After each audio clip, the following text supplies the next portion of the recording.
अच्छा, एक बात बताना, ज्यादा पैनिक कर रहे हो या ज्यादा आराम में चल रहे हो? दो में से एक चीज तो हो रही होगी किसी के साथ। या तो ज्यादा टेंशन चल रही है, या तो फिर बहुत ज्यादा चिल मोड में चल रहे हो। अरे, चिल मोड। ओके।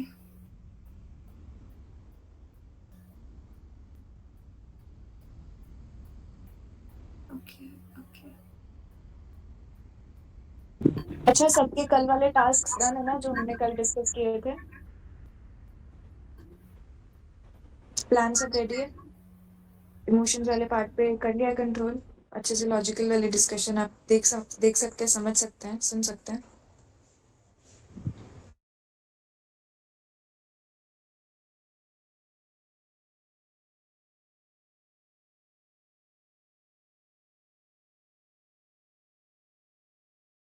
ठीक है, ओके। सो सभी लोग एक बार फटाफट अपने पास पेपर पेन लेकर के आ जाइए। तो काफ़ी सारी पॉइंट्स बाय पॉइंट चीज़ें डिस्कस कर रहे होंगे, एंड जो जो पॉइंट आपको लगते जाएंगे वो आप नोट करते जाइएगा। ओके, ठीक है जी, ले आइए तो फास्ट।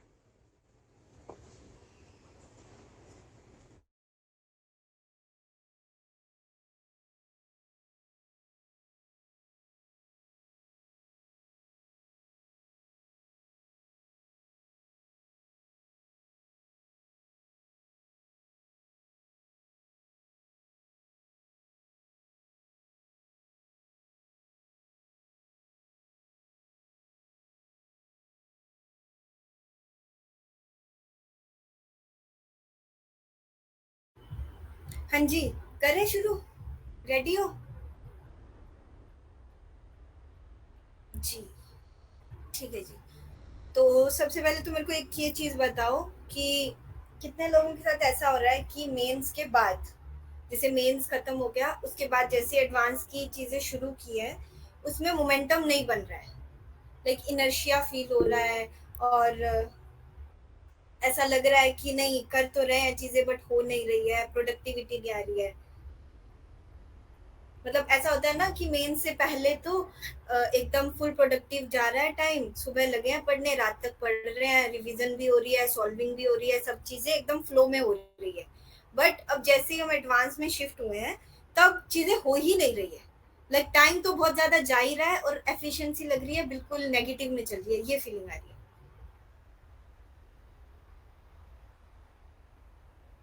हो रहा है। तो जनरली हो क्या रहा है कि जो हमारा पहले मेंस था, मेंस में क्वेश्चंस जो थे, वो हमें आदत हो चुकी है जल्दी जल्दी बनाने की, क्योंकि मेंस के क्वेश्चंस हम फास्ट फास्ट करते थे, एक दो मिनट्स में डन कर देते थे। और अब हुआ ये कि एडवांस के क्वेश्चंस होते हैं टाइम टेकिंग, उनमें हमें डीप थिंकिंग करने की बहुत ज़्यादा ज़रूरत होती है, जिसमें हम अच्छे से पहले सोच रहे होते हैं। एक तो क्वेश्चन भी मल्टी कंसेप्चुअल होता है, उसको बनाने के लिए हमें प्रॉपर सोचना पड़ता है कि डॉट्स कनेक्ट करने पड़ते हैं, उसको सॉल्व करना पड़ता है, फिर जाके वो सॉल्व होता है। बल्कि मेन के क्वेश्चंस में तो सिर्फ फॉर्मूला लगाओ, आंसर आ गया, डन है। तो एक मेजर रीजन, क्योंकि हम पहले क्या करते थे, जल्दी क्वेश्चन बनाते थे, इसलिए हमारे माइंड को हैबिट हो चुकी है क्वेश्चन फास्ट सॉल्व करने की। बट अब केस ये है कि क्वेश्चंस जो है वो फास्ट सॉल्व होने वाले हैं नहीं, उनमें टाइम लगेगा। अब उसमें टाइम देने के लिए माइंड में इनर्शिया आ रहा है, क्योंकि माइंड को हैबिट नहीं है डीप थिंकिंग करने की। इस रीजन को समझ रहे हो कि क्यों ऐसा हो रहा है ना? तो ये एक रीजन है कि क्यों हमारा जो माइंड है वो हैबिट बिल्ड करने में हमेशा टाइम लगाता है। वैसे ही जो हमारी ऑलरेडी एक हैबिट बिल्ड की हुई है, उसको चेंज करने में भी वो टाइम लेगा। तो अब हमारा मेन पर्पस यही है कि हमें डीप थिंकिंग वाले जोन में जाने के लिए हमारी हैबिट बिल्ड करनी है ना। तभी जाके ऐसा होगा कि हम डीप थिंक कर पाएंगे, और हमारे जो एडवांस के क्वेश्चंस होंगे तब हमारा उसमें फ्लो प्रॉपर बन पाएगा। तो अब इसमें होगा क्या कि ये वाली चीजें तो हो रही है, एक चीज इसके इफेक्ट्स में क्या दिख रही होगी कि टारगेट्स हमने सेट किए हैं सुबह, कि मुझे एक चैप्टर मैंने सेट किया आयनिक इक्विलिब्रियम, उसके मुझे 20 क्वेश्चन या 50 क्वेश्चन बनाने हैं। बट हो ये रहा है कि मुझसे क्वेश्चन बन रहे हैं सिर्फ 5। मैंने सिलेक्ट तो किए थे 20 क्वेश्चन बना लेंगे लेवल 2 के, बट उसमें से बने सिर्फ 5 हैं। तो अब वो टाइम तो ले रहा है, तो हम सोच रहे हैं कि और टाइम देते हैं, मतलब वो होता है ना कि टारगेट सेट किए कि इस टाइम स्लॉट में मैं इतने क्वेश्चन करूंगा, बट वो नहीं हुए तो टाइम स्लॉट एक्सटेंड हुआ, और अगर मेरा टाइम स्लॉट एक्सटेंड हुआ है तो उसका इफेक्ट मुझे नेक्स्ट टारगेट पे दिखा है। और at the end of the day जब एनालिसिस कर रहे हो तब दिख रही है ये चीज कि मेरे टारगेट्स कंप्लीट नहीं हुए। Exactly exactly. तो ये वाली चीज होगी, और ये स्टार्टिंग में ज्यादा इसलिए होगी क्योंकि अब हम हैबिट बिल्ड कर रहे हैं। तो हमारा यहाँ मेन पर्पस क्या है कि हमें जो भी चेंजेस दिख रहे हैं टारगेट्स में चेंजेस करने पड़ेंगे, हमें अपनी स्पीड को एक बार एनालाइज करना पड़ेगा कि ये रीजन क्या है इसका, चीजें धीरे जाएंगी उसको एक्सेप्ट करना पड़ेगा।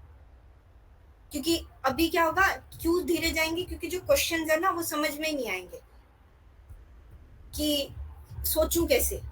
एडवांस के क्वेश्चन में मेरे साथ जनरली यही होता था कि शुरू शुरू में ना जब मैं क्वेश्चन सॉल्व कर रही होती थी या क्वेश्चन देखती थी तो ये समझ आ रहा था कि क्वेश्चन में ये गिवन है, ये निकालना है, बट वो निकालना कैसे है, उस पूरे प्रोसेस से कैसे जाना है, वो माइंड में क्लिक ही नहीं करता था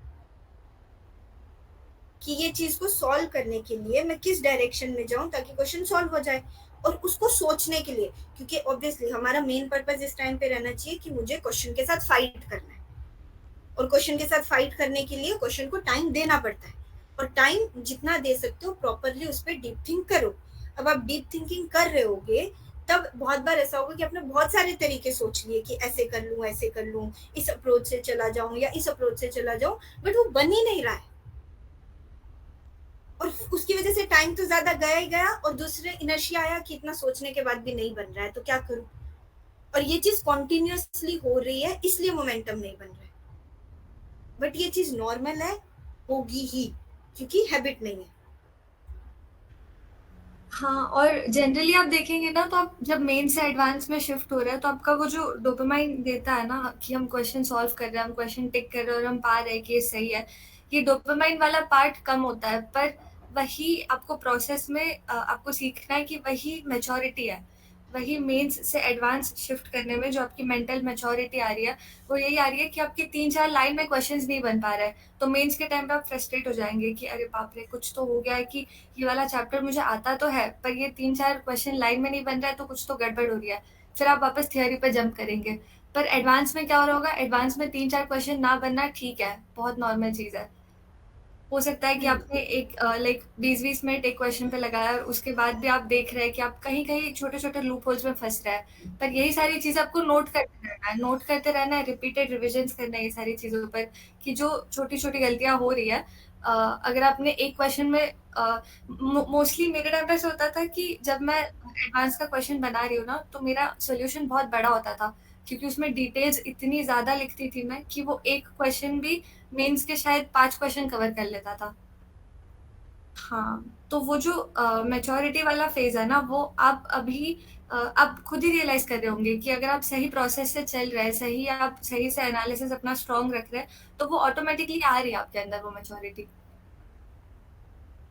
और यही सेम चीज जो हिमांशु ने लिखी थी ना कि पहले तो बहुत टाइम दे दिया क्वेश्चन को कि मैंने बहुत ज्यादा डीप थिंकिंग कर ली है कि क्वेश्चन कैसे जाना चाहिए, बट वो नहीं बना, एंड फाइनली सॉल्यूशन से हेल्प लेने गए अगर हिंट लेने, तब पता चलता है तो बहुत ऑब्वियस सा स्टेप था जो मेरे माइंड में क्लिक ही नहीं किया।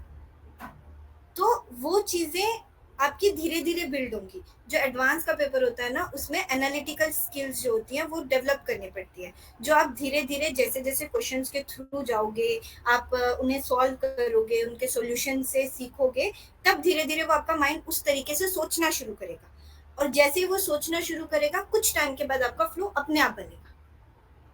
तो स्टार्टिंग में यही होगा कि क्वेश्चन नहीं बन रहे हैं, क्वेश्चन बहुत लेंथी जा रहे हैं, क्वेश्चन समझ ही नहीं आ रहा है, या क्लिक कर रहा है बट अप्रोच जो है वो बहुत ऑब्वियस है बट वो क्लिक नहीं कर रही है। तो वो वाली सारी चीजें के लिए मेजर है कि आप करो, उसके साथ प्रॉपर फाइट दो, और उसके बाद जब भी जो भी चीजें सीख रहे हो उनको अपने पास लिखो और उनको रिवाइज करते रहो। तो उससे ये होगा कि वो जो अप्रोच है या जो सोचने का तरीका है, मेजरली हमें सोचने का तरीका बिल्ड करना होता है, तो वो जो सोचने का तरीका है ना वो आप सीखोगे, और वो जैसे ही धीरे धीरे क्वेश्चन भी सीख जाओगे तो आगे आप जब भी एडवांस के क्वेश्चन कोई भी क्वेश्चन सॉल्व कर रहे होगे आपका माइंड उसी तरीके से सोचेगा, और जब आप उसी वे में सोचते हो तब आप प्रॉपरली वो चीज डेवलप कर पाते हो और क्वेश्चन को सॉल्व कर पाते हो।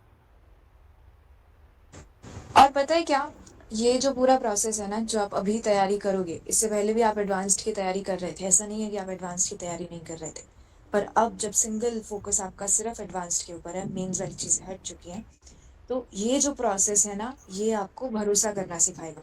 इससे मेन चीज़ जो सीखने वाली है ना, वो यही है कि प्रोसेस पर भरोसा करना पड़ेगा। वो एक चीज़ होती है ना, जो काफ़ी बार ऐसे डिस्कशन में भी आती है कि जब आप एक प्लांट लगाते हैं, एक सैपलिंग लगाते हैं, तो बार बार आप उसे निकाल करके नहीं देख रहे होते कि कितनी रूट्स इसकी बढ़ गई, कितनी रूट्स ग्रो कर गई। वो आपको थोड़ा सा ट्रस्ट करना पड़ता है प्रोसेस पे, आपको एक्शंस पूरे लेने पड़ेंगे, बट आप वो चीज़ नहीं कर सकते। यही एडवांस्ड वाले केस में भी यही चीज़ हो रही होती है कि वो आपको डायरेक्ट रिजल्ट ऐसे फटाफट में नहीं दिखते हैं। मेंस में तो ऐसे दिखता है ना कि अच्छा ये कॉन्सेप्ट, अच्छा बायनोमियल थ्योरम, अच्छा इसका वो जनरल टर्म वाला फॉर्मूला ये सीख लिया और फिर खट खट खट खट खट क्वेश्चंस बनने लग जाते हैं। एडवांस वो चीज़ है ही नहीं। और यही जो चीज़ है, ये पूरी लाइफ के लिए रेडी करवा रहा होता है एडवांस्ड, कि एक्सेप्टेंस की तरफ जाना है। चीज़ें नहीं हो रही हैं, चीज़ें हो रही हैं, गिल्ट में नहीं जाना है, एक्साइटमेंट में नहीं जाना है। दोनों इमोशंस बहुत खतरनाक है। याद है जो मेंस के बाद वाली हमारी दोस्त के साथ भी डिस्कशन हुई थी, फर्स्ट वाली, उसमें भी यही था कि अगर इमोशंस के साथ चल रहे होंगे तो नहीं चल पाएंगे, चाहे वो पॉजिटिव है चाहे वो नेगेटिव है। अगर नेगेटिव के केस में ऐसा है कि हो ही नहीं रहे, इतनी कोशिश कर लिया, इतना टाइम लगा दिया, ये हो गया वो हो गया, तो भी नहीं हो पाएगा। और अगर बहुत ज़्यादा पॉजिटिव हो जा रहे हैं कि क्वेश्चंस ऐसे और वो कि मैं तो इतने वो ये वाली मॉक टेस्ट की सीरीज लगा रहा हूँ, ये ऑल इंडिया टेस्ट सीरीज में मेरा ये रैंक आ रहा है, मेरे एडवांस में भी ये आएगा, उधर चले जाएंगे तो भी ग्रोथ नहीं होने वाली है। तो पूरे प्रोसेस से जो हम सीखने वाले हैं, ये याद रखिए कि ट्रस्ट द प्रोसेस, ये हम सीखने वाले हैं।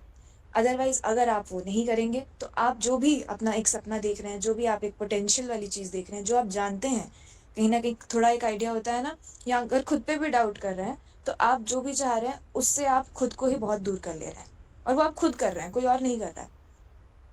तो पूरे प्रोसेस, पूरे एक जो जर्नी है, उससे ट्रस्ट द प्रोसेस वाली चीज़ आ रही होगी।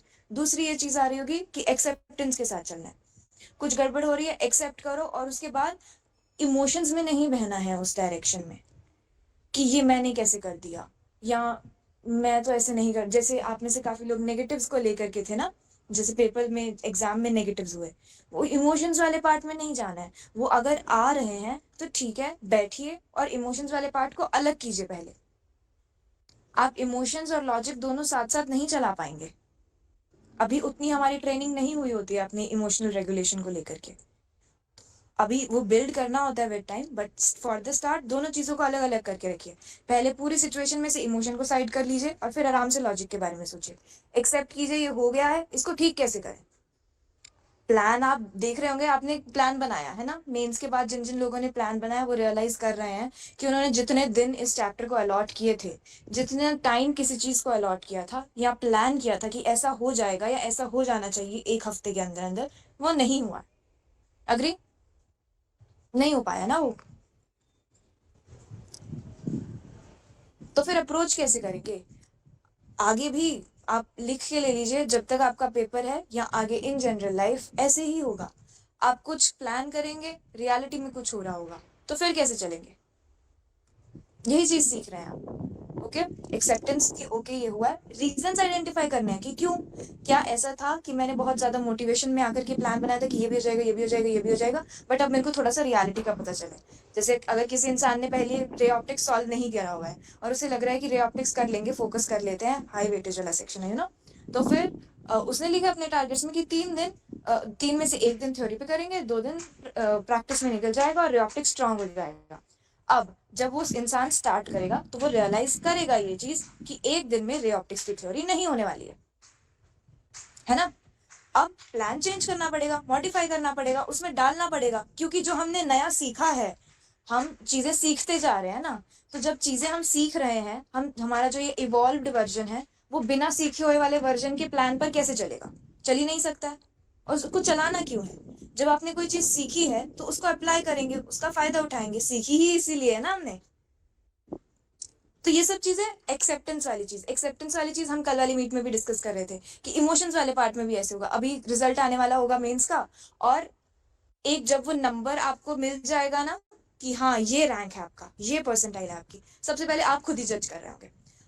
आपके आसपास के लोग आपको इतना जज करने वाले हैं सिर्फ उस एक नंबर के बेसिस पर, और आपके घर में अभी से ही डिस्कशन शुरू हो जाने वाली हैं कि आपको कौन सा कॉलेज मिल सकता है, कौन से कॉलेज में कौन सी ब्रांच है, ये एक एक्स्ट्रा स्टेट वाला पेपर दे दीजिए, सिक्योरिटी के लिए सिक्योर्ड हो जाएंगे और बैकअप के लिए, और ये सब डिस्कशंस आ रहे होंगे। अपनी माइंड की क्लैरिटी बहुत ज्यादा जरूरी है।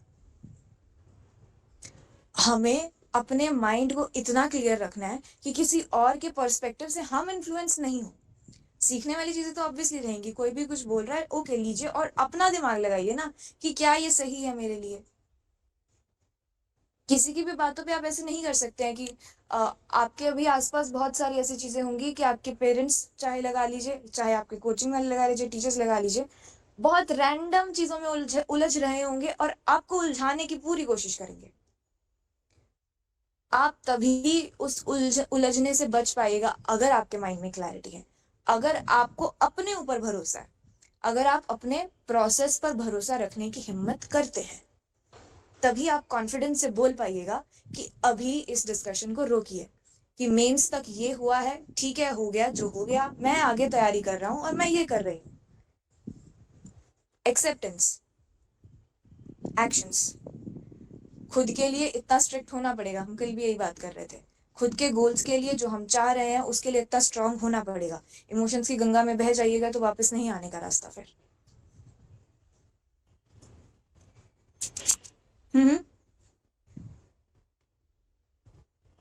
ठीक है। पेशेंस वाली चीज ना, पीछे भी हम वही बात कर रहे थे कि पेशेंस जो है वो इस पूरे प्रोसेस में जरूरी है, एक्सेप्टेंस जरूरी है, पेशेंस जरूरी है, एक्शंस लेना जरूरी है।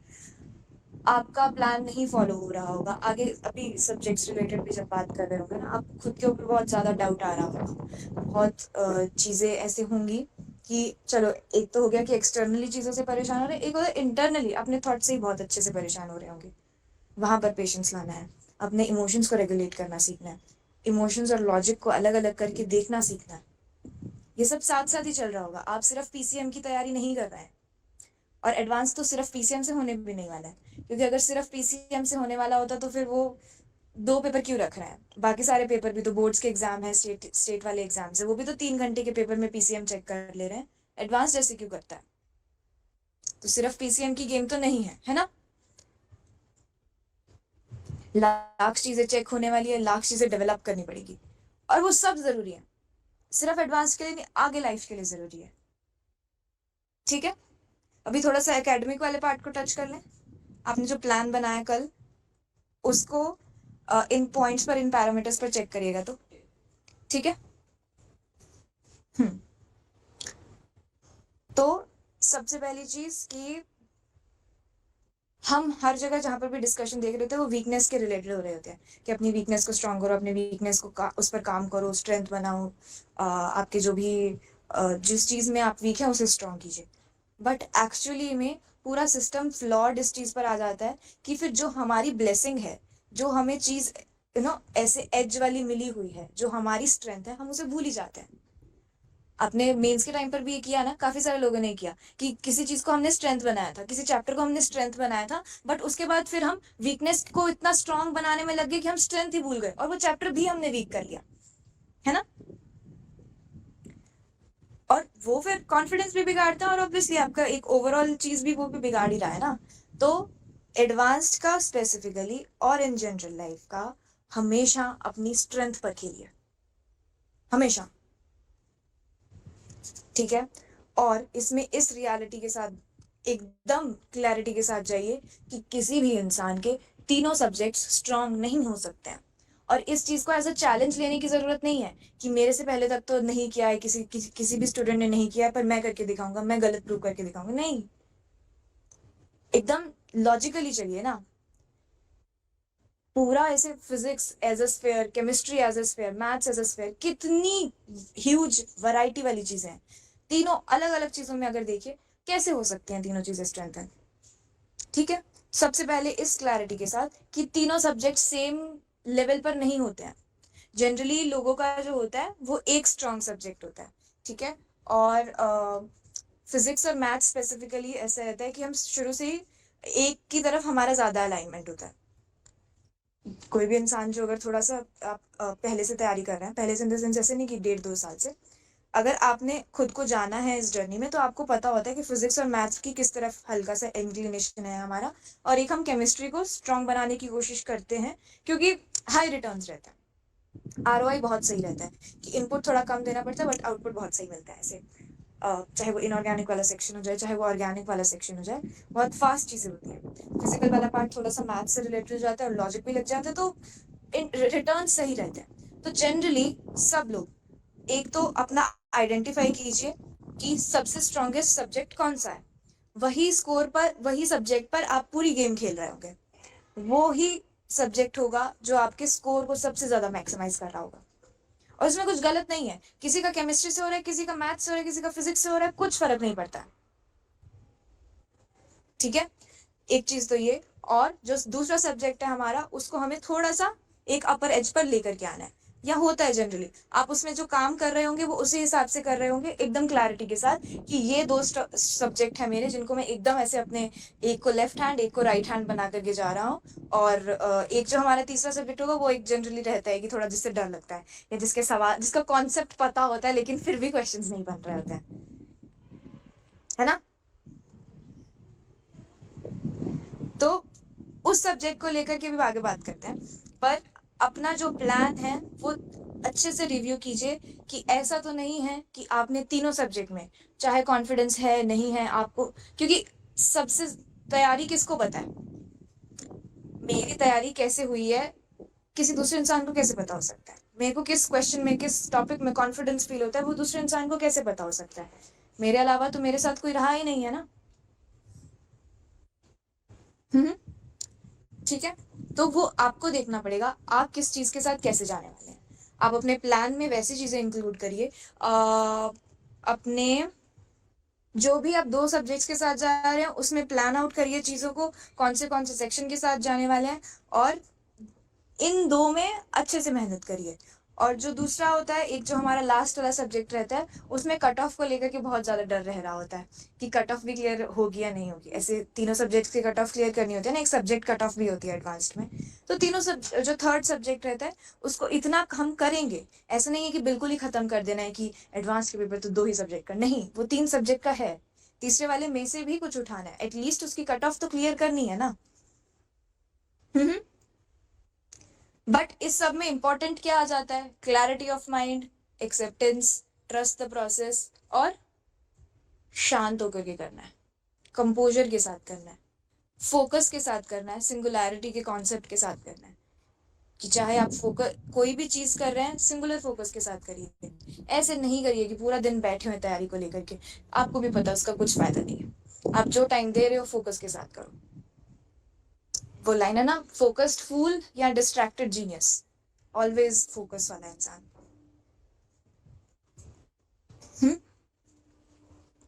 ठीक है, तो स्ट्रॉन्गेस्ट सब्जेक्ट अपनी स्ट्रेंथ में हमेशा खेलना है। ओके, अब जो आपने प्लान बनाया उसके रिलेटेड कुछ कुछ बातें डिस्कस कर लेते हैं। सेलेक्टिविटी वाली चीजों पर चलते हैं। जी जी जी। मेरे मेरे जर्नी में ना गाइस, सबसे ज़्यादा एडवांस के रिजल्ट में अगर कोई चीज़ ने सबसे ज़्यादा इम्पैक्ट किया है ना, तो वो यही है, सिलेक्टिविटी। 1 महीने मैंने इतनी ज़्यादा सिलेक्टिविटी पर फोकस करके चली हूँ ना, कि जहाँ जहाँ मुझे पता है कि ये पोर्शन में मैंने कोई तो टाइम पे बहुत ज़्यादा टाइम लगाया है। जैसे फॉर एग्जाम्पल मेरी फिजिक्स पहले से बहुत वीक थी, तो बीच में मैंने क्या किया था कि 20 दिन तक, आई थिंक मेंस 1 और मेंस 2 के बीच में 20 दिन तक मैंने एनसीईआरटी की जो थियोरेटिकल पार्ट है ना वो रीड करना चालू कर दिया था, क्योंकि मुझे दिख रहा था कि कॉन्सेप्ट में वीक पढ़ रही हूँ मैं, कॉन्सेप्ट की वजह से क्वेश्चंस में मुझे कॉन्फिडेंस नहीं आ रहा है। तो मैंने वो 20 दिन दिए थे ना, तो मेंस 2 के बाद एग्जैक्टली मैंने वही 20 दिन को यूटिलाइज किया है कि उन 20 दिनों में जो जो मैंने फिजिक्स में जो चैप्टर्स पढ़े थे, तो फिजिक्स बेसिकली मेरा वीकेस्ट सब्जेक्ट था, तो मैंने वो 1 महीने में मेंस 2 के बाद वो वाले चैप्टर्स को इतना स्ट्रेंथन कर दिया था कि मैं श्योर थी कि अब मुझे वो कट ऑफ वाला डर तो है ही नहीं। अब जो है वो स्कोर बढ़ाएगा मेरा, बट कट ऑफ वाला डर मेरे दिमाग से बहुत लाइक धीरे धीरे निकलने लगा था। और वो टू एन एक्सटेंट इतना जितना हम बोलते हैं ना जनरली मीट्स में कि positive thinking, positive speaking, negative self talk नहीं करना, ये सारी चीज़ें उस टाइम पे लिटरली दिखी थी क्योंकि मेरे मीडियम सब्जेक्ट का और मेरे फिज़िक्स का स्कोर सेम आ गया था। तो मैंने उतना खींच लिया था खुद को बोल-बोल के कि अब जो 20 दिन दिया है, वो 20 दिन में मैंने बहुत ज़्यादा फिज़िक्स करी है और उसमें मेरे वीक पोर्शंस को मैंने बहुत ज़्यादा रीड करके उसके ऊपर कोशिश की है कि मैं उसको मीडियम लेवल तक ला रही हूँ। तो हमें एडवांस के लिए कुछ अलग नहीं करना होता है। हमें बस हम जो एलिमेंट्री लेवल पे है, हमको एलिमेंट्री से उसको थोड़ा ऊपर लेकर जाना होता है, बस पुश करते चलना होता है। तो वो एलिमेंट्री मैंने बेस सेट कर दिया था मेंस के पहले तक। जो-जो चैप्टर्स में मैंने मेंस के पहले तक बेस सेट किया था, जो मेरे स्ट्रॉन्गेस्ट चैप्टर्स थे, जो मेरे स्ट्रॉन्गेस्ट सब्जेक्ट्स थे, ये सारी चीज़ों को मैं बस धीरे-धीरे खींचते गई थी, बस एक्सटेंड कर रही थी कि एडवांस के क्वेश्चन बन जाए क्योंकि एडवांस में सबसे पहली बात ये होती है कि सारे क्वेश्चन टफ नहीं आता है। आपको बस सिलेक्टिवली पिक करना है, एग्ज़ाम में सिलेक्टिवली क्वेश्चंस पिक करना है और प्रिपरेशन के टाइम सिलेक्टिवली अपना चैप्टर्स पिक करना है। तो पहले तो जो हम पिछले पॉइंट पर बात कर रहे थे कि आपका एक सबसे स्ट्रॉन्गेस्ट सब्जेक्ट होगा, जो आपके पूरे मार्क्स को बूस्ट देगा। तो हमें विथ एनालिसिस उसको पिक करके रखना है। ये अभी अभी तक तो मोस्ट प्रोबेबली ये आपको पता ही होगा। मतलब मैं जब बात कर रही हूँ तो आपके माइंड में ऑलरेडी एक सब्जेक्ट है, जिसको आप देख रहे हैं कि हाँ ये है मेरा स्ट्रॉन्गेस्ट सब्जेक्ट। तो इसी के साथ-साथ आपको अपने वीकनेस में जो आपके वीक सब्जेक्ट्स हैं, उसमें आपको आपकी स्ट्रेंथ ढूँढनी है। ये बहुत की एलिमेंट है कि जो जिन जिन सब्जेक्ट में आप डर रहे हैं ना, उसमें अगर आप कुछ ऐसे टॉपिक्स, ऐसे चैप्टर्स पिक कर लेंगे, जिसको आप एंड टू एंड कर रहे हैं, जिसके आप सवाल बना लेते हैं कंफर्टेबल होकर, तो आप उनको माइंड में रखेंगे ना, तो आप जब जब पेपर में जाएँगे, तो सबसे पहले आप सर्च मारेंगे उसको और फिर आप उसको सॉल्व कर लेंगे। तो अगर आपने 3-4 क्वेश्चन भी सॉल्व कर लिए, तो एक तरह से आपका वो डर चले जाएगा कि जो कट ऑफ वाला डर है वो। फिर आप एकदम माइंड फ्री होकर क्वेश्चन सॉल्व करिएगा। है ना? ओके। हाँ, तो ये ये और स्ट्रॉन्गेस्ट सब्जेक्ट वाले में एक पॉइंट ये भी है ना कि स्ट्रॉन्गेस्ट सब्जेक्ट का मतलब ये नहीं है कि आपका हर सेक्शन उसमें स्ट्रॉन्ग है। कि अगर हम फिजिक्स की बात करें तो ऐसा नहीं है कि इलेक्ट्रोमैग्नेटिज्म भी स्ट्रॉन्ग है, ऑप्टिक्स भी स्ट्रॉन्ग है, मैकेनिक्स भी स्ट्रॉन्ग है, ये भी स्ट्रॉन्ग है, वेव्स वाला पार्ट भी स्ट्रॉन्ग है। ऐसा नहीं होता है स्ट्रॉन्ग सब्जेक्ट का मतलब। आप ऐसे नहीं जज कर सकते उन चीज़ों को। ठीक है? स्ट्रॉन्ग सब्जेक्ट में ऐसे भी हो सकता है कि अगर मैं जैसे फॉर एग्जांपल फिजिक्स की बात कर रही थी, तो हो सकता है कि मेरे बाकी सारे पोर्शंस में मैंने अच्छे से काम किया, वेव्स मैंने नहीं किया। तो that does not make my physics weak और लेस स्ट्रॉन्गर। हाँ, बिल्कुल। आप एक मुझे अभी चैट में एक चीज़ बताइए कि आप आइडेंटिफ़ाई कैसे कर रहे हैं? आइडेंटिफ़ाई कैसे कर रहे हैं कि आपके स्ट्रॉन्ग सब्जेक्ट्स कौन से हैं या स्ट्रॉन्ग चैप्टर्स कौन से हैं वीक सब्जेक्ट्स में से या कोई भी सब्जेक्ट में से? How do you identify it? जल्दी-जल्दी बताइए। Confidence yes, mock test analysis. हाँ, बिल्कुल, बिल्कुल, बिल्कुल। तो सबसे बड़ा की रोल जो प्ले करेगा वो वही होगा कि जो आज तक की प्रिपरेशन आपकी रही है। जैसे हम डिस्कस कर रहे हैं कि मेन्स और एडवांस को हम बहुत ज़्यादा सेपरेटली नहीं देखते हैं। तो आज तक की प्रिपरेशन में जो चीज़ों को आप सबसे पहले देखकर टारगेट कर देते हैं कि ये वाला क्वेश्चन आया है, ये वाले चैप्टर का क्वेश्चन आया है, तो हाँ, इसको मुझे पहले बना देना है। ये वाली चीज़ें और फिर एनालिसिस के बाद जो आपने आज तक में सारी एनालिसिस की है, जितनी मॉक एनालिसिस, जितने डिस्कशंस हमने मॉक एनालिसिस पे किया है, वो बेस्ड पे उसके बेसिस पे जो भी चीज़ें आपने किया ना, वो ही दिखाएगा आपको कि अभी आज के डेट में आप कौन-सी चीज़ों को स्ट्रॉन्ग और वीक मान सकते हैं। अभी ऐसे नहीं है कि अभी आप स्क्रैच से बैठकर एनालाइज़ कर रहे हैं कि अभी मैं देखता हूँ कि मुझे एडवांस के कितने क्वेश्चन बन रहे हैं, तो ये अब स्ट्रॉन्ग होगा कि वीक होगा। वैसे नहीं चल रहे हम। हम आज तक की पूरी जर्नी पे रिफ्लेक्ट करते हुए हमें मोटा-मोटा हमें पता ही होगा कि कौन-सी चीज़ें हमारे माइंड में है, जिसको हमें टारगेट करना है और हम सिलेक्टिवली उस चीज़ों को टारगेट करके उसमें डेप्थ में जा रहे होंगे। ओके। अच्छा, अभी एक पॉइंट देख लेते हैं। किसी ने पूछा था इसमें अभी चैट में भी कि हमें कितने एक्सटेंट तक जाना है? जब हम स्ट्रॉन्ग सब्जेक्ट पढ़ रहे हैं तो हमें कितने एक्सटेंट तक जाना है? हमें पता कैसे होगा कि यहाँ तक रुकना है और अब सब्जेक्ट स्विच करना है, तो फिर चीज़ें स्विच करनी है। तो इसमें आप देख सकते हैं कि सबसे पहले तो हमने ऑलरेडी बता दिया आपको कि 100% नहीं होगा। ऐसे नहीं होगा कि आपका स्ट्रॉन्गेस्ट सब्जेक्ट में आपको सारी चीज़ें आ रही है।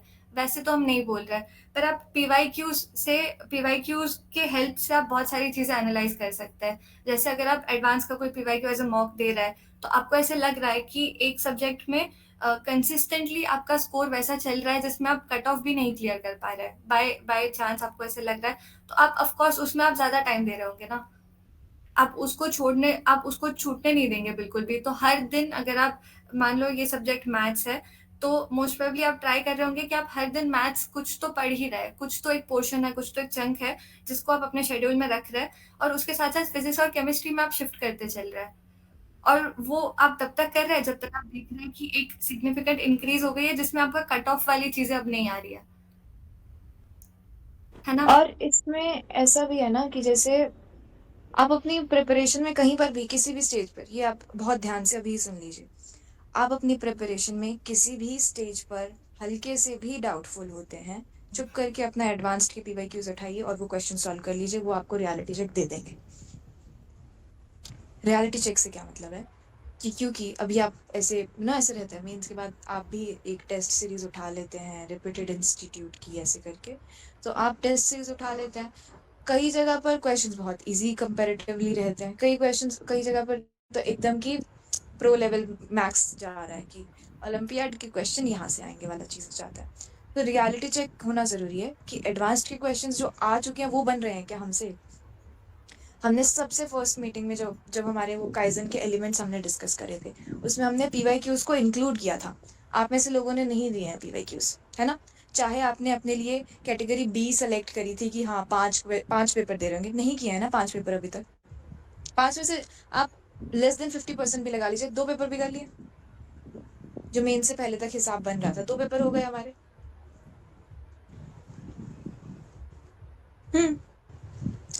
गड़बड़ हो रही है ना, मेजॉरिटी लोगों ने गड़बड़ करी है। अपने पीवाईक्यूज को इंक्लूड करिए, चाहे चैप्टर वाइज सॉल्व कीजिए। पता है क्या, हमें ऐसा लगता है कि मेंस के टाइम तक तो हम पीवाईक्यूज को बहुत ऐसे इज्जत दे रहे होते हैं और फिर एडवांस के टाइम पर आकर के हम गिरा देते हैं इज्जत, और इज्जत गिरा देते हैं इन द सेंस उन्हें बहुत ज़्यादा इज्जत दे देते हैं कि ये तो एडवांस्ड का पीवाईक्यू है। ये तो बहुत कम ऐसे होते हैं ना कि 1 साल का एक पेपर है तो अभी नहीं सॉल्व करते हैं, लास्ट के दिनों में सॉल्व करेंगे। और लास्ट के दिनों में सॉल्व करने के लिए जब हम सही में सॉल्व करने समझते हैं, सही में जब हम एडवांस का प्रिपरेशन करते हैं, सही में जब पेपर लगाते हैं, तो हम रियलाइज करते हैं कि एक पेपर लगाना कोई ऐसे छोटी बात नहीं है कि पेपर के लास्ट में हम आकर के लगा लें। आपको वो देना पड़ेगा। आपका कोई वीक सब्जेक्ट है, आपका स्ट्रॉन्ग सब्जेक्ट है, पेपर दीजिए, उसमें से सीखिए चीज़ें। आप में से कोई लोग जैसे अभी मैथ्स होगा, मैथ्स में मैट्रिसेस डिटर्मिनेंट्स के साथ जा रहे होंगे, पर कोई भी इंसान सिर्फ मैट्रिसेस और डिटर्मिनेंट्स के साथ जा ही नहीं सकता मैथ्स में। वो उसे एनालिसिस से समझ आ जाएगी कि मैट्रिसेस डिटर्मिनेंट्स का अकेले सवाल आता ही नहीं है, वो हमेशा उसको पीएनसी में डालेंगे, वेक्टर्स 3D में डालेंगे, हमेशा मिक्स करके देंगे किसी के साथ। वो आपको कैसे पता चलेगा, कैसे पता चलेगा। पीवाईक्यूज को साथ साथ करिए, उसको नहीं छोड़िए कि लास्ट के 2 वीक्स में कर लेंगे, एक दिन छोड़ के दे देंगे। क्या सीखिएगा एक दिन छोड़ के। एक दिन आप पेपर देंगे, दूसरे दिन आप एनालिसिस करेंगे, सीखेंगे कब। तो मॉक्स रखिए, चैप्टर वाइज रखिए, इतना स्ट्रिक्ट खुद के साथ होना पड़ेगा।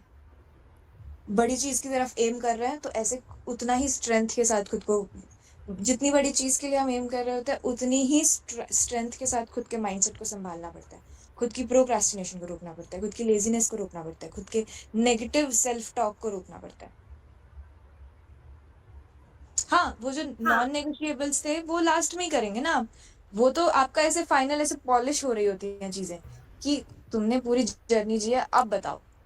वो खुद से बात करने के लिए कि क्या ईमानदारी से किया था ना, वो वैसे वाली चीज हो जाती है। हाँ रिया। बिल्कुल। और वो नॉन नेगोशिएबल्स जो है ना, वो मोस्टली हम जैसे डिस्कस कर रहे थे, आपने ऑलरेडी वो देखे हुए हैं हल्के-हल्के। आपने या तो प्रिपरेशन के टाइम या तो फिर कहीं न कहीं सॉल्विंग करते टाइम उनको देखा हुआ है। इसलिए हम ट्राई कर रहे थे कि वो बहुत लंबे टाइम तक आप उसको विज़िट ना करें और फिर आप सडनली उसको एज़ अ मॉक दें।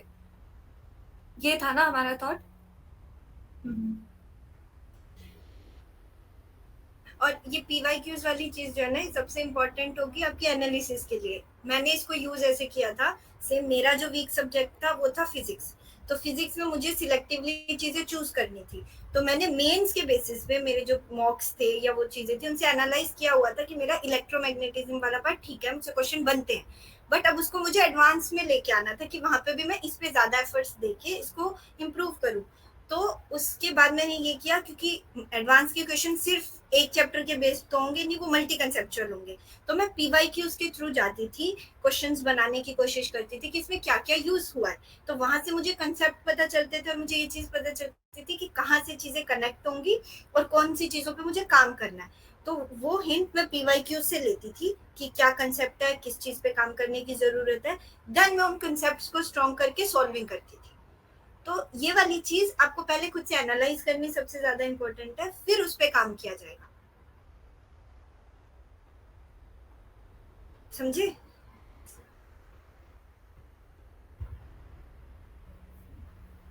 हाँ, और लास्ट के 1 मंथ में ना मैंने जैसे मेंस 2 के बाद एक बहुत इम्पोर्टेंट मुझे शिफ्ट दिख रहा था कि मैंने थियोरी बहुत कम कर दी थी। अगर मैं थियोरी कर भी रही हूँ तो जैसे हम कहते हैं ना कि लर्निंग थ्रू सॉल्विंग, कि मैं कुछ तो चीज़ें सॉल्व कर रही हूँ और फिर सॉल्विंग के वक़्त मैं देख रही हूँ कि ये एक पार्ट है जिसको मैं 2-3 घंटे में सीख कर ख़त्म कर सकती हूँ। तो उसके बाद मैं शिफ्ट करती थी लेक्चर में, फिर वो 2 घंटे में 3 घंटे में मैं वो पोर्शन को थोड़ा स्ट्रेंथन करती थी और फिर वापस से मैं सॉल्विंग की ओर शिफ्ट हो जाती थी। तो एडवांस में यही है कि आपको सॉल्विंग ज़्यादा से ज़्यादा बढ़ानी है और वही आपका बहुत ज़्यादा पेशेंस डिमांड करती है, इसलिए आप ज़्यादा एग्जॉस्ट हो जाते हैं प्रोसेस में, क्योंकि सॉल्विंग के ऑफ कोर्स क्वेश्चंस बड़े-बड़े होंगे, एक दिन में कम नंबर ऑफ क्वेश्चन सॉल्व हो रहे होंगे मेंस के कंपेयर्ड में, इसलिए आपको ऐसा लग रहा होगा कि आप पता नहीं उतना प्रोडक्टिवली चल पा रहे हैं कि नहीं। पर वही है कि आप साथ-साथ में नोट्स बनाएँगे ना, आप क्वेश्चंस के जब आप क्वेश्चन करेंगे तो आप उसी के साथ जैसे हम उसको एटॉमिक नोट्स कह सकते हैं, तो आप एटॉमिक नोट्स में ही पॉइंटर्स बनाइएगा, ट्रिक्स बनाइएगा, आप अप्रोच लिख रहे हैं, तो वो एक सॉल्यूशन जो है एक क्वेश्चन का, वो एक्चुअली आपका एक पूरा कॉन्सेप्ट बन जाता है। और उसी को जब आप एक बार रिविजिट कर लेंगे या तो जब आपका कुछ ऐसे पढ़ने का मन नहीं कर रहा है तो आपने वही नोट्स को रिवाइज कर लिया, तो वो आप लिटरली आप मैं समझ जितना पा रही हूँ कि आपने एक पूरा टॉपिक कॉन्सेप्ट पढ़ लिया है। तो हाँ, आप ये चीज हाँ, हाँ रिया। मेरी मेरी जर्नी में इसने बहुत ज्यादा रोल ऐसे प्ले किया था, क्योंकि जैसे अभी वो था ना कि हमने क्वेश्चन देखा, क्वेश्चन पे प्रॉपरली थॉट दिया है और मैंने देखा है कि ये किया, बट वो सॉल्व नहीं हुआ क्योंकि मैंने एक पॉइंट मिस कर दिया। तो जैसे ही मैं सॉल्यूशन पे गया हिंट लेने के लिए, मुझे पता चलता है तो बहुत ऑब्वियस पॉइंट था, या मुझे वहां से ये चीज पता चल रही है कि इस चीज तक पहुंचने के लिए मैं ऐसे भी सोच सकता था। तो वो चीजें शुरू में क्लिक नहीं करती थी, तो मेरे से सेम चीज होती थी, मैं क्वेश्चन देख रही हूँ, सॉल्व करने का ट्राई कर रही हूँ, वो नहीं बना।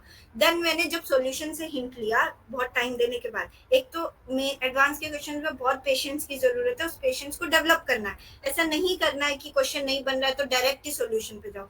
जब तक आप उससे प्रॉपरली फाइट नहीं करोगे, जब तक आप उस पर प्रॉपर अलग अलग डायमेंशन से थॉट नहीं दोगे, तब तक वो स्किल डेवलप ही नहीं होगी।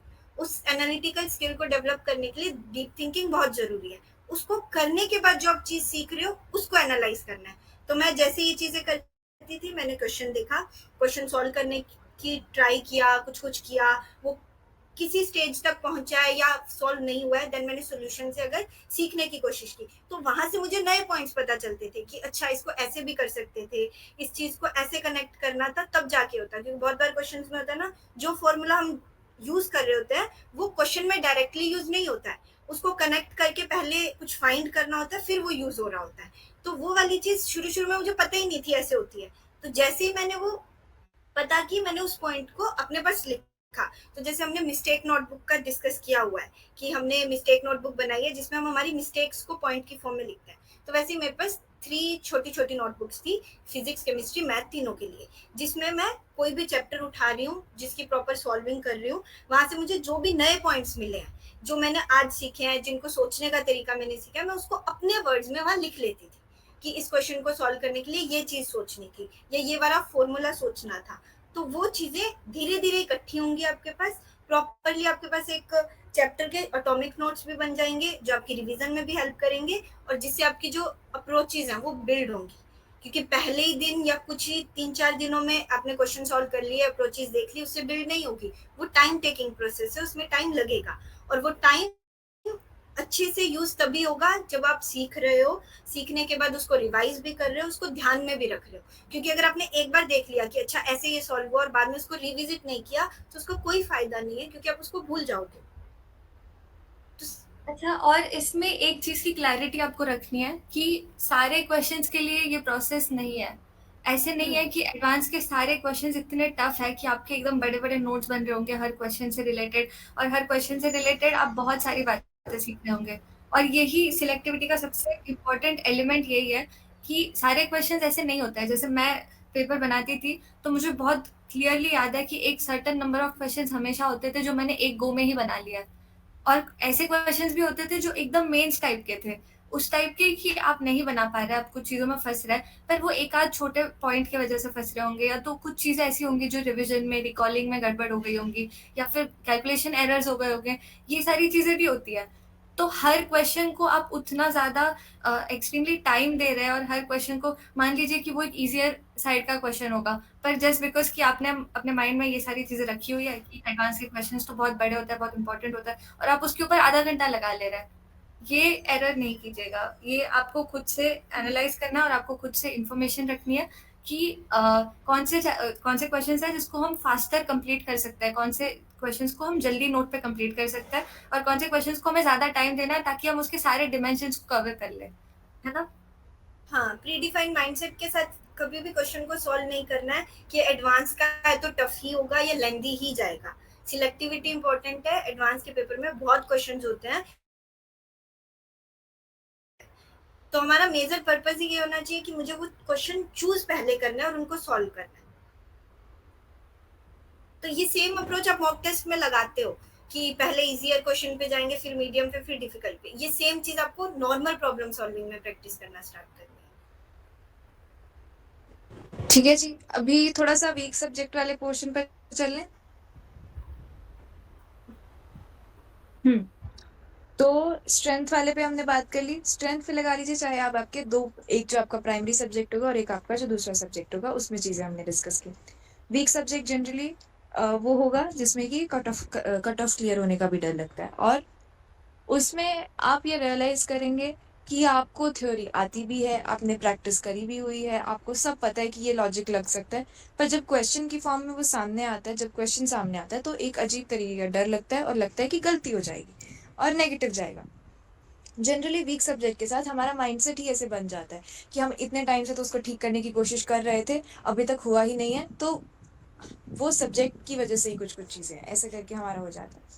पर अभी ऐसे सब चीजें सुनने के बाद थोड़ा लग रहा है क्या कि कॉम्प्लिकेटेड है चीजें, बट अगर ध्यान से बैठ करके सुनोगे ना, बहुत सेम ही चीजों पर पूरा ऐसे फाउंडेशन बिल्ड है। पूरे प्रोसेस में वही सेम चीजें हैं कि शांत होकर के चलना है, पूरे प्रोसेस में सिंप्लीफाइड रखना है चीजों को। आप परेशान होइएगा, आप परेशान होकर के नहीं कर पाइएगा।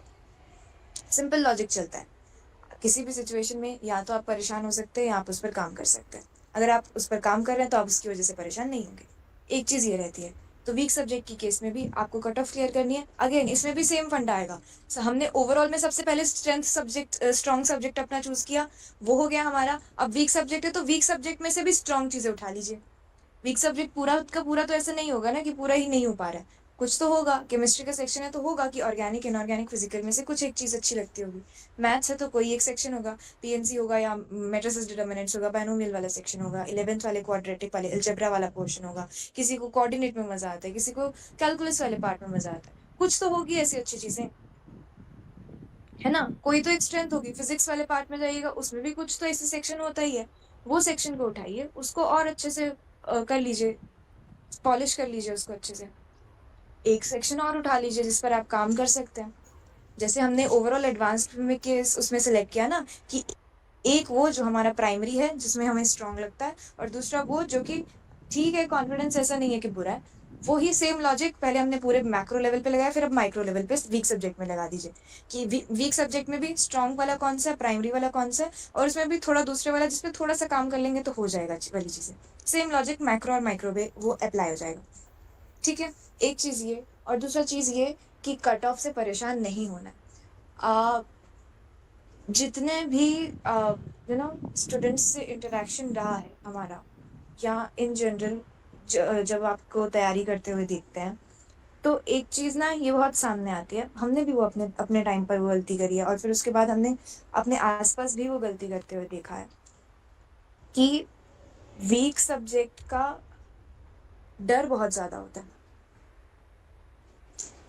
और डर वो लॉजिकल पता नहीं है या नहीं है, इमोशनल लेवल पर वो बहुत ज़्यादा डर होता है, और इमोशनल लेवल पर ही गड़बड़ होने की वजह से सबसे पहले कंपोजर बिगड़ता है और उसके बाद क्वेश्चन सॉल्व नहीं होता है। ये आपने एग्जाम में भी रियलाइज किया होगा। ठीक है, तो जो पूरी चीज़ है ना, आपका जो आपका पूरा प्रोसेस होने वाला है, जो आपकी पूरी जर्नी होने वाली है, उसमें एक जो मेन चीज़ है कि आपको शांत होकर के एक्सेप्टेंस के साथ सॉल्यूशन ओरिएंटेड होना पड़ेगा। आप प्रॉब्लम ओरिएंटेड नहीं दिख सकते हैं, नहीं दिख सकते हैं, ना ही आप हो सकते हैं कि हो ही नहीं रहा, हो ही नहीं रहा, हो ही नहीं रहा, हो ही नहीं रहा। आराम से बैठिए, इमोशन साइड करिए कि ओके मैंने इतनी मेहनत करी है, ठीक है, इतनी मेहनत करी है, क्यों नहीं हो रहा है वो देखते हैं। क्या ऐसा है कि हम पहले से ही सोच करके बैठे हैं कि ये तो क्वेश्चन लेंथी है, क्वेश्चन लेंथी है तो डाटा निकालने में प्रॉब्लम होगी, तो ये लेंथी क्वेश्चन होगा, या ऐसा है कि क्वेश्चन में हमें हल्का सा साइन थीटा कॉस थीटा दिख जाता है और हम डर जाते हैं कि ट्रिग्नोमेट्री यूज होगी? क्या ऐसा है? या हमें प्रोबेबिलिटी के क्वेश्चंस इतना डर लगता है कि केसेस बनाने में गड़बड़ हो जाएगी, हम उसी में उलझ जाते हैं कि गलत हो रहा है, केसेस कोई रह गया, कोई छूट गया, कोई छूट गया, कोई छूट गया। क्या इस माइंडसेट में है? ऐसे बहुत बार होता है कि आपको अपने प्रोसेस पे ट्रस्ट करते रहना होगा, और वो जो आपका थ्रेशहोल्ड है ना, जिस पर कि ऐसे वो एक एक्सपोनेंशियल वाला ग्राफ बनता है, वो थ्रेशहोल्ड कई बार कई केसेस में, बहुत ऐसे कई केसेस में पेपर के दिन जाकर ही वो थ्रेशहोल्ड टूटता है कि आपका पूरा ऐसे प्रोसेस में होता है कि आप काम कर रहे हैं, उस पर काम कर रहे हैं, उस पर, वो ऑब्वियसली उसमें माइंडसेट बहुत ज़्यादा इंपॉर्टेंट रोल प्ले करता है, क्योंकि रिजल्ट नहीं दिखने के बावजूद जब आपको पता है कि वो चीज़ सही है, वो करते रहना मुश्किल है, ठीक है, बट वो एक्शन लेने की तरफ जाना पड़ेगा ना। तो जब आप वो चीज़ कर रहे होते हैं और आपको नहीं दिख रहा है कि अच्छा आउटकम नहीं आ रहा है, कभी सही हो जाता है, कभी गलत हो जाता है, कि शॉर्ट वाली चीज़ अभी भी नहीं हो पा रही है, इतना टाइम दे दिया फिर भी, उस पर करना है काम, पीछे नहीं हट जाना है, परेशान नहीं करना है खुद को। प्रोबेबिलिटी वाले के क्वेश्चंस हो गए, जैसे मोहित सर भी अपने अपने अपने जर्नी के टाइम के वो प्रोबेबिलिटी को लेकर के बताते हैं ना, कि उन्होंने पूरे प्रोसेस में प्रोबेबिलिटी को ऐसे किया और नहीं बनते थे क्वेश्चंस, बट वो फाइट करते रहना बहुत ज़्यादा ज़रूरी है। आप फाइट नहीं करिएगा, आप क्वेश्चन देखिएगा, क्वेश्चन के सॉल्यूशन से उठा लीजिएगा कि अच्छा ये स्टेप है, और फिर आप आगे बढ़ जाइएगा। ना आपने फाइट किया, ना आपने सीखा है। आप ये चीज़ समझते हैं ना कि किसी भी चीज़ के साथ जब आप लड़ रहे होते हैं, जब आप फाइट कर रहे होते हैं, वो और अच्छे से माइंड में रहती है, वो और अच्छे से उसका पूरा प्रोसेस छपता है माइंड में। जितने क्वेश्चंस के साथ आपने फाइट करी है, जितने कॉन्सेप्ट्स के साथ आपने फाइट करी है, वो ज़्यादा स्ट्रेंथ के साथ आपके साथ रहता है, ज़्यादा ऐसे पक्के होकर के रहते हैं, क्योंकि वो प्रोसेस में आपका माइंड एंगेज हो रहा है, माइंड इन्वॉल्व हो रहा है। तो जब आप वो एक पार्ट उठा दे रहे हैं ना, जस्ट सॉल्यूशन से चीज़ें उठा करके, कि सॉल्यूशन से चीज़ें देख लेते हैं, बहुत टाइम हो गया, 15 मिनट से लगे हुए हैं, मन नहीं कर रहा है, सॉल्यूशन उठाया, देख लिया और डन। ना तो आपने वो 15 मिनट भी वेस्ट कर दिए, आपने कुछ नहीं सीखा उन 15 मिनट में, और क्योंकि आपने सॉल्यूशन से उठा लिया चीज़ें, अब श्योरली आप उस पर वापस नहीं आने वाले। अगर आप इस माइंडसेट के साथ सॉल्यूशन की तरफ भाग रहे हैं, तो वो गारंटी है कि आप उस पर वापस आकर के फिर से नहीं देख रहे होंगे कि क्यों, कि मैं जो सोच रहा था वो यहाँ क्यों नहीं लग सकता है, या जो क्वेश्चन मैंने लगाया वो किस थॉट के साथ लगाया है, ये अप्रोच बेटर क्यों है, ये टाइम सेविंग है, ये क्लिक कैसे हुआ, क्या क्वेश्चन में कोई ऐसा वर्ड था जिसके बारे में मुझे नहीं पता है कि ये वर्ड आता है तो ऐसे अप्रोच लगाना थोड़ा सा सही हो जाता है। जैसे इंटीग्रेशन के क्वेश्चन में हम प्रैक्टिस नहीं करते हैं कि अगर डिनोमिनेटर में 1+x² हो तो x को जनरली tan थीटा ले सकते हैं, वो प्रैक्टिस से आता है ना, वो लॉजिक धीरे धीरे बिल्ड हो जाता है। स्टार्टिंग में तो ऐसे लगता है, जब हमने इंटीग्रेशन करी थी, ये तो रूल है कि 1+x² दिखे तो x को tan थीटा ले लीजिए, तब समझ नहीं आता था, बट इवेंचुअली जब आप प्रैक्टिस करते जाते हैं, फिर आपको समझ आता है कि अरे हाँ, x को tan थीटा लेते हैं, तो फिर वो ट्रिग्नोमेट्री का ऐसे ऐसे यूज करके सिंप्लीफाई हो जाती है चीज़ें। वो भरोसा करना पड़ेगा, वो चीज़ें ऑब्जर्व करनी पड़ेगी, शांत होकर के ही हो पाएंगी। बैठे हाँ, बिठाए इसमें आपको ना ऐसे थाली में नहीं मिल पाएगा ना। हाँ, दिया। इसमें मेरा एक ऐसा एक्सपीरियंस था कि जैसे मैंने अभी बताया कि फिजिक्स मेरा वीक था, और मुझे लगता था, लाइक मेरा एनालिसिस था कि मुझे इलेक्ट्रोमैग्नेटिज्म वाले पार्ट पे मैं एफर्ट्स डालूंगी तो वो बेटर हो सकता है, तो मैं उसको मतलब अपनी पूरी वीकनेसेस में उसको एज अ स्ट्रेंथ बना सकती हूँ। तो जो फर्स्ट वो होता है ना हमारे पार्ट टेस्ट जो होते हैं, तो मैंने चूज ही किया था इसी को कि मैं करंट, इलेक्ट्रिसिटी, मैग्नेटिज्म और इस वाले पार्ट का टेस्ट दूंगी। एंड उस टेस्ट में मेरे 0 स्कोर था, और उस टेस्ट को देने के बाद जो डिमोटिवेशन आई थी, क्योंकि मुझे तो लग रहा था कि वो मेरी स्ट्रेंथ है या मुझे उसको स्ट्रेंथ बनाना है, बट हुआ ये कि जैसे मैं उसको मेन से एडवांस पे शिफ्ट कर रही हूँ और मैंने क्वेश्चन ट्राई किए in the form of mock test, तो मेरा एक भी क्वेश्चन सही नहीं हुआ, या सही हुए थे तो नेगेटिव उतने हुए कि मेरा स्कोर जो था वो लिटरली 0 था। तो उसमें नेगेटिविटी तो आई कि अब ये भी नहीं है, मतलब पूरी वीकनेस में से मैंने कुछ चूज किया स्ट्रेंथ के लिए और वो भी मेरी स्ट्रेंथ नहीं है। बट बात यही आएगी कि वो नेगेटिविटी देगा, आपको लूप में फंसाएगा, बट अपने आपको क्लैरिटी में रखना है कि नहीं, अगर मैंने ये चूज किया है मुझे पहले एनालिसिस करनी पड़ेगी कि ये क्यों नहीं हुआ। तो उस दिन मुझे सीरियसली लगा था कि फिजिक्स में जो चीज नहीं हो रही तो कट ऑफ तो वैसे ही गया, बट मुझे उसके बाद मैंने ये रियलाइज किया कि हुआ क्यों, उसका रीजन फाइंड करना है कि अगर आपने चीज को सिलेक्टिवली सिलेक्ट किया है कि मुझे ये चीज करनी है, तो अगर उसमें कोई चीज बैकफायर हुई है, आपने जो सोचा वैसा नहीं हो रहा है, तो आपको रीजन फाइंड करना है कि वो वैसा क्यों नहीं हुआ है। तो मैंने उस दिन अपनी वो चीजें एनालाइज की, तो मुझे एक चीज तो ये पता चली कि मैग्नेटिज्म वाली मेरी थ्योरी वगैरह सारी क्लियर है, बट उसको क्वेश्चंस में कैसे अप्लाई करना है, क्वेश्चन को सोचने का क्या तरीका रखना है, वो मुझे नहीं पता था उस टाइम पे, इसलिए मुझे उस पर प्रैक्टिस करने की जरूरत है, तभी वो डेवलप होगी। दूसरा ये, उस दिन मेरा कंपोजर भी ठीक नहीं था, तो ऐसे करके मैंने 3-4 रीजन अपने फाइंड किए कि क्यों ऐसा हुआ कि ये चीज डिप की है। तब मुझे पहला तो यही पता चला कि मुझे अगर ये वाला पार्ट उठाना है और मेरी थ्योरी इस पे ठीक है, तो मुझे इसकी प्रॉब्लम सॉल्विंग पे काम करना है। तो उसके बाद मेरा नेक्स्ट स्टेप एक्शन जी थे कि ठीक है, अब मुझे क्लैरिटी मिल गई है कि मेरी गड़बड़ कहाँ हो रही है, मुझे रीजन मिल गया है कि गलती कहाँ की है, अब मेजर फोकस है कि इस गलती को सुधारना है। तो ऐसे बहुत बार होगा कि आप सोचोगे कि ऐसा हो जाएगा, बट वो नेगेटिव जाएगा, आपने जो चीज सोची होगी बिल्कुल उसके अपोजिट जाएगी वो चीज, तो वो आपको देगी एक तरीके से, आपको ओवर थिंकिंग वाले लूप में भी फंसाएगी। बट हमारा मेजर फोकस क्या है, जो भी चीज हो रही है उसको फेस करना है, फाइट करना है और उस लूप से खुद को बाहर निकाल के एक्शंस में जाना है। एंड उसके बाद मैंने जो चीजें की थी वो उन्हीं चैप्टर्स को फोकस किया था, उन्हीं पे इम्प्रूवमेंट किया था और उनके क्वेश्चन सॉल्व किए थे, धीरे धीरे पीवाईक्यू से वो लिया, और अगर कोई थ्योरी है जिसमें मैं अटक रही हूँ उसको रिविजिट करके रिवाइज किया, ये चीजें करके मैंने उसको इम्प्रूव की थी, और वही एक रीजन बना था मेरी कट ऑफ क्लियर करने का। तो जहाँ पे हम हैं, जहाँ पे हमसे गलतियां हो रही है, उन गलतियों का रीजन फाइंड करके उस रीजन को खत्म करना है। ठीक है जी। तो एक तो इसमें ये चीज भी आती है कि आप कभी भी एक टेस्ट से या एक पेपर से आप जो भी सीख रहे हैं, जो भी आप ऑब्जर्व कर रहे हैं, वो एनालिसिस नहीं है किसी भी चीज का। अगर आपके एक पेपर में ऐसी गड़बड़ हो जा रही है, दैट डज नॉट मीन कि वो चीज़ आपकी गलत है। आपके मेंस एग्जाम में आपका कंपोजर बिगड़ गया, दैट डज नॉट मीन कि आपने पूरी जर्नी में कंपोजर पर काम नहीं किया। वो देखना है कि उस दिन क्यों बिगड़ा था, पर और उसको स्ट्रॉन्ग करना है। ठीक है, ये सब चीज़ें। अब हमने जो जो पॉइंट्स डिस्कस किए हैं, आज में क्या करना है, ये मीटिंग के बाद आपने प्लान बना लिया कल, राइट? अब फास्ट उस प्लान को मॉडिफाई कीजिए, तो एक बार उसको ऐसे रिव्यू कीजिए तो कि क्या क्या ये चीज़ें को मैंने ध्यान रखा था। आपने वीक सब्जेक्ट, या तो एक जो मुझे रिया की जर्नी से चीज़ें याद आ रही है ना, वो ये थी कि कई बार हम ओवर प्लानिंग में इतना ज़्यादा उलझ जाते हैं ना, या कई बार हम खुद से इतनी अनरियलिस्टिक एक्सपेक्टेशंस लगा लेते हैं कि लेट्स से आपने कोई एक सेक्शन पर नहीं किया हुआ है काम, जैसे हम फिजिक्स की बात कर रहे थे, तो उसमें थे ना ऐसे इलेक्ट्रोमैग्नेटिज्म, मैकेनिक्स, वेव्स, ये और वो सब, ऑप्टिक्स वाला पार्ट है और मॉडर्न फिजिक्स वाला पार्ट है। तो लेट्स सपोज मेरा फिजिक्स स्ट्रॉन्ग सब्जेक्ट है, मेरा बाकी सब सेक्शन सही है, मेरे वेव्स उतने सही नहीं है, या मैंने प्रैक्टिस कम की हुई है, या ऐसा कुछ समझ लीजिए।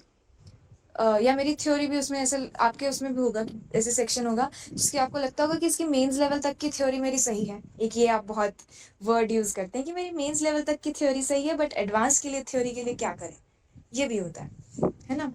तो आप कोशिश करेंगे कि कोई यूट्यूब की प्लेलिस्ट या कोई टेलीग्राम से लेक्चर डाउनलोड करने की, कि मेरे पास टाइम है, मैं इसको ऑप्टिमाइज करूंगा, मैं इसकी थ्योरी से t = 0 से से शुरू करूंगा। जो चीजें आती हैं उनको स्किप करते जाएंगे, ऑब्वियसली रिवीजन हो रहा है ना। जो चीजें आती हैं वो लेक्चर में दिखेगी, उनको स्किप करते जाएंगे, और जो चीजें नहीं आएंगी उनको नोट्स में ऐड ऑन करते जाएंगे। आप में से कुछ लोग इस डायरेक्शन में भी होंगे। और ये डायरेक्शन जनरली हम किस वाले पार्ट में रहते हैं, जब हम ये भी सोच रहे होते हैं कि तीनों सब्जेक्ट स्ट्रेंथ के साथ जाएंगे, है ना। जब हम उसको एज अ चैलेंज लेते हैं कि मेरे से पहले शायद लोगों से नहीं हुआ, लोग अपना टाइम मैनेज नहीं कर पाए, पर मैं ऑप्टिमाइज करके दिखाऊंगा, मैं ये चीज को गलत प्रूव करके दिखाऊंगा। ये बहुत ऐसे सामने से बोल दे रहे हैं कि आप में से ये लोग, आप में से काफी लोग, काफी का मतलब क्या है, 70 to 75%, 80% लोग इस माइंडसेट के साथ जा रहे होंगे कि ये चैप्टर मेरा ठीक है, पर अगर इसकी थ्योरी एडवांस लेवल वाली पूरी हो जाए तो मजा ही आ जाए। और उस चक्कर में आप t=0 से एडवांस्ड वाला कोई भी प्लेलिस्ट और लेक्चर लगाएंगे। कंप्लीटली गलत अप्रोच के साथ जाएंगे आप, अपना टाइम भी वेस्ट करेंगे और आप उसमें से कुछ सीखेंगे भी नहीं। क्योंकि पता है क्या होता है, जब आप ऐसे किसी चीज के साथ जाए, टाइम वाला तो चलो फैक्टर है ही ना, ये तो आपको पता ही है कि टाइम वेस्टेज कैसे है, बट वो सीख क्यों नहीं रहे हैं, क्योंकि आप ऐसे कोई भी ऐसे t=0 वाले प्रोसेस पे जाएंगे तो वो ऑब्वियसली आपको ऐसे दिखेगा कि 9-10 घंटे 11 घंटे मांग रहा है वो थ्योरी में, है ना। अब आप उसमें सोचेंगे कि मैं तो स्किप कर दूंगा जो पोर्शन मुझे आता है, बट आप ये नहीं समझ रहे हैं कि आप स्किप करते करते भी आप उसमें अपना माइंड एंगेज कर रहे हैं। आप 11 घंटे का भी लेक्चर है तो वो बेयर मिनिमम 4-5 तो लेगा ही ना घंटे, 4-5 लेगा घंटे में, उसमें भी आप माइंड को बहुत ज्यादा ऐसे ओवरवेल्म कर लीजिएगा चीजों से कि पूरा चैप्टर वाला सेक्शन है, और उसमें से जो पार्ट आप शायद सीख सकते थे क्वेश्चंस के थ्रू प्रैक्टिस करते करते, आप शायद आइडेंटिफाई कर सकते थे कि मेरा ये वाला पार्ट वीक है। जैसे इक्विलिब्रियम में हम समझ जाते हैं कि अच्छा, ऐसे ऐसे कुछ क्वेश्चंस में हम समझ जाते हैं कि जब साइमल्टेनियस चीजें होती है ना, जब ऐसे वो H2CO3 और या फिर जब वो मिथाइल ऑरेंज और फिर नॉफ्थलीन वाले क्वेश्चन आते हैं तो मैं उसमें गड़बड़ कर देता हूँ। जब आप ऐसे क्वेश्चन से आइडेंटिफाई करते हैं तब उस पर काम करना ज्यादा ईजी हो जाता है। तो ये वाली एक बहुत बड़ी गलती से बचिएगा। अपने प्लान में ऐसी चीजें ऑब्जर्व करिए, ठीक है। प्लान्स को लेकर के बातचीत करना हमारा बहुत ज्यादा जरूरी है। एडवांस्ड वाले सेक्शन में गाइडेंस बहुत इंपॉर्टेंट रोल प्ले करती है, उस पर बात होना उतना ही ज्यादा जरूरी है। अब वो बात होने के लिए आपका एक्शन ओरिएंटेड होना, विलिंग होना उतना उससे ज्यादा जरूरी है। आप चीजों को लेकर के विलिंग नहीं होंगे, आप इंटेंशनली खुद को ऐसे नेगेटिव वाले ऐसे समंदर में से बाहर लाने के लिए विलिंग नहीं होंगे, कोई इंसान कुछ नहीं कर सकता, कोई भी कुछ नहीं कर सकता। यस और हम इसमें अभी हम ट्राई कर रहे हैं कि आप ना डेली एनालिसिस वीकली एनालिसिस वाले फॉर्म को बहुत अग्रेसिवली बहुत स्ट्रांगली फिल करिए। हम अभी सोच रहे हैं कि हम छोटे छोटे सेशंस रखेंगे जिसमें आपको वही चीज़ें आपकी एनालाइज करके एकदम स्ट्रांग एनालिसिस करके उसी के बेस्ड में हमको जो भी चीज़ें ऑब्जर्व हो रही है ना, हम सारी चीज़ों पर डिस्कस करते रहेंगे। तो जितने भी लोग हैं जो एकदम प्रॉपरली प्रिपेयर कर रहे हैं, जो डेडिकेटेडली चल रहे हैं, तो उनके शेड्यूल में ये एक एलिमेंट आप फिक्स रखिए कि आप फॉर्म्स फिल कर रहे हैं, ताकि हमारे लिए भी इजियर होगा आपको ट्रैक करना, क्योंकि वो एक सबसे स्ट्रॉन्ग तरीका है वो आपकी प्रेप को ट्रैक करने के लिए, है ना। जी बिल्कुल। ठीक है, तो फॉर्म्स वाला पार्ट और अभी इसके बाद प्लान्स वाला पार्ट सही करना है ना हमें। प्लान वाला पार्ट अभी, अच्छा जो प्लान बनाया हमने उसमें से आपको लगा है कि जो चीजें हमने आज डिस्कस करी उनमें से कुछ कुछ माइंडसेट के साथ हमने प्लान बनाया था जो कि शायद गड़बड़ कर सकता है ऐसा कुछ? ठीक है, वो सब चीजें मॉडिफाई कर लें, ठीक है, वो कर लीजिएगा और उस पर भी करते हैं बातचीत। एक तो मॉडिफिकेशन वाला पूरा प्रोसेस हो जाएगा, और दूसरा ये कि फॉर्म वाली चीज पे वापस आइए, इंटेंशनली खुद को वापस लेकर के आना। स्पेशली अभी जब रिजल्ट आ रहा होगा तो वो चीज ऐसे होनी चाहिए कि एकदम स्ट्रांग हेडेड सामने से उस चीज को ले रहे हैं, जो भी हुआ है हमारी जिम्मेदारी है, पूरे अकाउंटेबल है हम उस चीज के लिए, लॉजिकली इमोशनली हर तरीके से। कुछ भी इधर उधर की डिस्कशन आपको डिस्ट्रैक्टिंग लगती है, दूरी बनाइए उससे। खुद के थॉट्स परेशान करते हैं, सॉर्ट करना सीखना है, उनको अलग अलग करना सीखना है, परेशान नहीं होना है चीजों को लेकर के, ठीक है। ये रिजल्ट वाले पार्ट में स्पेसिफिकली होना चाहिए। अगर आप वो चीज सॉर्ट कर पाएंगे, आप आगे वाले प्रोसेस में बहुत स्मूथली कुछ चीजों को टैकल कर पाएंगे। ठीक है, तो वो वाला पार्ट एक डन, और एक मॉडिफिकेशन वाली चीज है, ठीक है। बाकी इसके बाद वाली जो कुछ मीटिंग्स अभी जैसे बात करी थोड़ी शॉर्ट रखेंगे, क्विक रखेंगे, ताकि कुछ चीज़ों पे जिन पर ऐसे रिमाइंडर वाली चीज़ें ना कि अच्छा ये चीज़ तो नहीं इग्नोर कर रहे, इस पर ध्यान वापस लेकर के आओ, वैसी सब चीज़ों पे ज़्यादा बातचीत करते हैं। ठीक है जी, डन है, सही है।